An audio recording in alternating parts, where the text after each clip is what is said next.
Hi everyone, it's Deborah Fay here from Disruptive Publishing, bringing you the latest writing and publishing news. Today I want to talk about writer's block, and don't get it right, but get it written. One of the biggest blocks that I have noticed with the authors that I've worked with is the need to get their writing right before they get it written. Now, I talked about this briefly in one of my recent writing tips, and it is such a big block for many authors that I wanted to go deeper and explore it further. The idea that we have to write perfectly is a massive block for many writers, and it literally stops them from writing anything at all. They freeze. And of course, not only can you not edit what hasn't been written, you can't publish it either. So we have to find a way to work through this if we want to become published authors. Now, why does it happen? When we sit down to write, there's often a relentless inner critic. Let's refer to her as our inner editor. And she is driving us to want to write perfectly, straight up. Some writers cannot even sit down to write because they have a belief, either unconscious or conscious, that they have to get it right in their heads first, and then they can put it on paper. Conscious or not, it is there, and it is having a negative impact on their ability to achieve their goal of becoming published. How sad is that? Now, I know from my own experience, as well as from the feedback that I get regularly, that writers can become completely paralyzed by that inner editor. And even if they have an idea and they're able to start putting things down on paper or typing things into a note on their computers, before long, they're reading and rereading that little bit of work that they've done, and they're editing it, and they've actually lost their creative spark. Mostly, though, they just get so stuck with getting the words right in their heads that they don't even dare to express them in writing in the first place. So what do you need to know? What are you experiencing is fear. Pure and simple. Regardless of where it comes from, it is fear. And just about anything that matters to us resides quite often on the other side of fear. So what's the best way to combat fear? Straight up, I say education. Education is the best way to combat fear, because it's through education that we can deframe and reframe our thoughts around our fears. It's a great approach to minimizing and even dissipating our fears. So questioning the validity of our thoughts and adding new information is often all it takes to be able to get moving and push through a fear. Start with these questions.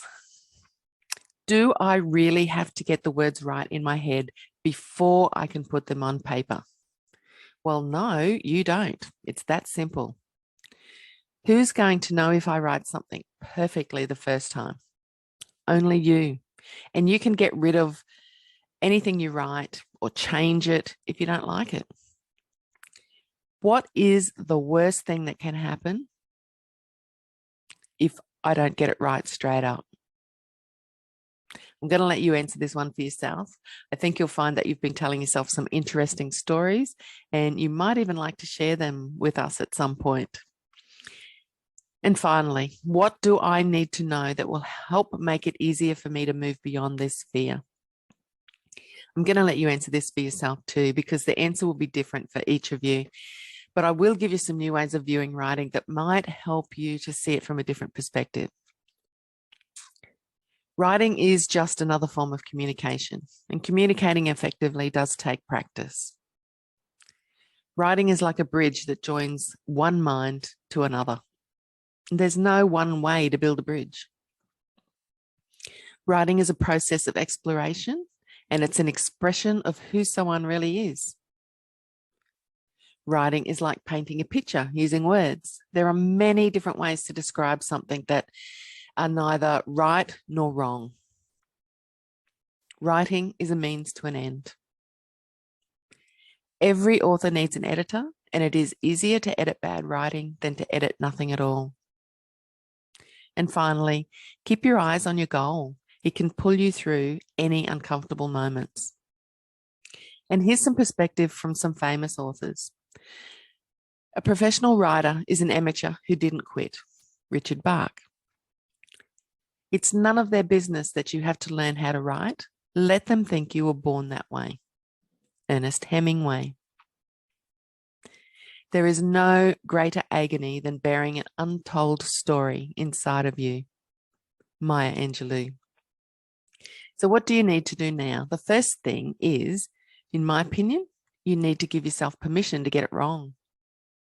As long as you have permission to do that, then hopefully you'll be able to just get writing. The second thing I want you to do is schedule regular writing time and leave your inner editor outside the door while you explore your thoughts and ideas on paper. And third, keep doing this until you finish your first draft of your book.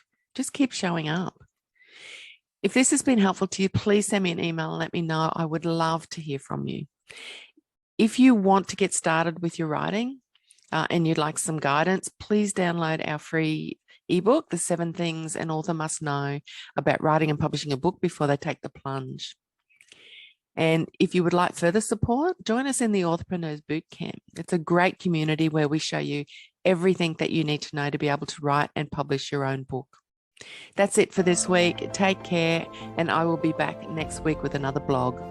Bye for now.